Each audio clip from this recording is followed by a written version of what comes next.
मोदी ने ट्वीट कर कहा कि भारत के कृषि इतिहास में आज एक बहुत बड़ा दिन है। संसद में अहम विधेयकों के पारित होने पर मैं अपने मेहनती अन्नदाताओं को बधाई देता हूं। यह न केवल कृषि क्षेत्र में आमूलचूल परिवर्तन लाएगा, बल्कि इससे करोड़ों किसान सशक्त होंगे। मैं पहले भी कह चुका हूं और एक बार फिर कहता हूं कि एमएसपी की व्यवस्था जारी रहेगी, सरकारी खरीद भी जारी रहेगी। हम यहां अपने किसानों की सेवा के लिए हैं।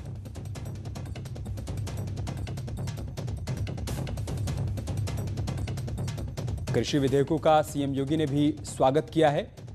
सीएम ने क्या कुछ कहा है वो भी हम आपको बताते हैं। सीएम ने कहा है कि विधेयक कृषि क्षेत्र में व्यापक बदलाव लाने वाले सिद्ध होंगे। इन विधेयकों में पीएम के संकल्पों का प्रतिबिंब देखा जा सकता है। सीएम योगी ने कहा कि ये दोनों विधेयक पूर्ण रूप से कृषि और कृषकों के हित में हैं। अब किसानों को कानूनी बंधनों से आज़ादी मिलेगी।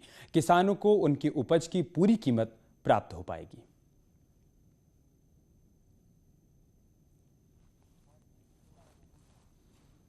तो प्रधानमंत्री मोदी के साथ साथ सीएम योगी का भी ट्वीट सामने आया है।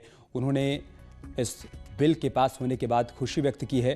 कहा है कि विधेयक कृषि क्षेत्र में व्यापक बदलाव लाने वाला है। जो सपना वर्षों से देखा जा रहा था किसानों की आय दोगुनी करने का, वो सपना अब साकार हो जाएगा। सीधे तौर पर किसानों को इसका फायदा होगा। बिचौलियों का रोल खत्म हो जाएगा और सरकार की लंबे समय से ही कोशिश हो रही है कि अन्नदाता अपने खेतों में अपनी ज़मीन पर जो भी उगाता है उसकी कीमत सीधे तौर पर उसके खाते में जा पाए, उसकी जेब में जा पाए। सरकार ये सुनिश्चित करना चाहती थी और इस बिल के पास हो जाने के बाद अब ये पूरी तरीके से साकार हो पाएगा। किसान बिल को लेकर अंबाला में कल किसानों ने प्रदर्शन किया तो दिल्ली में किसानों ने बिल के समर्थन में मार्च निकाला। समर्थन और विरोध की दो तस्वीरें हम आपको दिखाएंगे। समर्थन कर रहे किसानों ने कहा कि ये बिल किसान हितैषी है, इससे उनके हितों पर किसी प्रकार का कोई भी कुठाराघात नहीं हो रहा है। और दूसरी तरफ अंबाला में जो किसान इकट्ठा हुए थे उन्होंने अपने विरोध प्रदर्शन के माध्यम से अपनी आवाज़ बुलंद की। उन्होंने कहा कि इस बिल से किसानों का अहित होगा, उनका नुकसान होगा, एमएसपी खत्म कर दी जाएगी। ऐसी तमाम बातों को लेकर उन्होंने अपना पुरजोर विरोध दर्ज कराया। और दूसरी तरफ आप देखिए दिल्ली में किसानों ने एक मार्च निकाला, मोदी जी को धन्यवाद दिया और कहा कि ये ऐतिहासिक किसान बिल है, हम इसका स्वागत करते हैं। इससे किसानों का कोई भी नुकसान नहीं होने वाला है।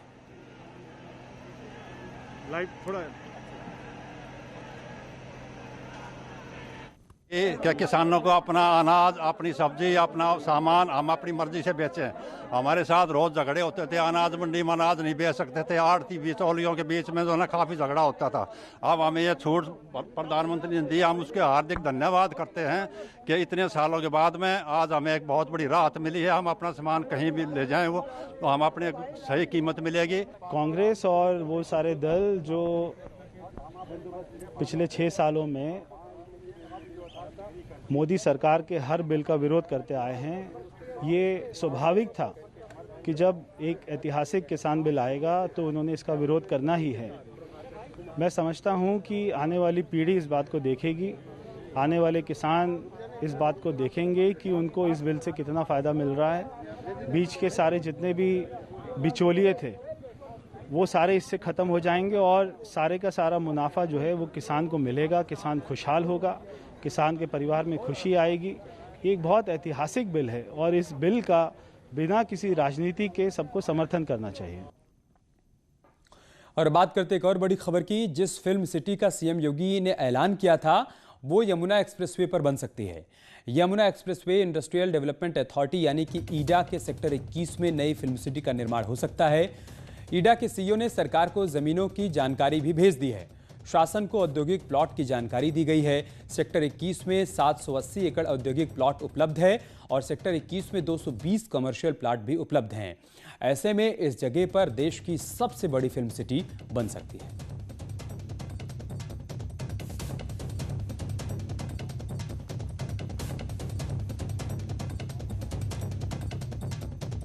उधर सीएम योगी ने वीडियो कॉन्फ्रेंसिंग के जरिए देर शाम बरेली मंडल की समीक्षा बैठक की। समीक्षा बैठक के बाद सीएम योगी ने कहा कि प्रोजेक्ट पूरा करने के लिए पैसे की कमी नहीं होगी। फटकार लगाते हुए सीएम ने कहा कि लापरवाही की आदत बंद करनी होगी। कोई भी एप्लीकेशन 3 दिन से ज्यादा लंबित ना हो, एनओसी समय पर जारी होनी चाहिए। तो बरेली मंडल की समीक्षा बैठक कर रहे थे सीएम और इसी दौरान उन्होंने अधिकारियों को फटकार लगाई। उन्होंने सीधे सीधे कहा कि लापरवाही की जो आदत आप सभी के भीतर है उसे छोड़नी होगी, वो आदत बंद करनी होगी। विकास के काम तेज गति के साथ करने होंगे और कोई भी एप्लीकेशन 3 दिन से ज्यादा लंबित ना हो, ये सुनिश्चित किया जाए।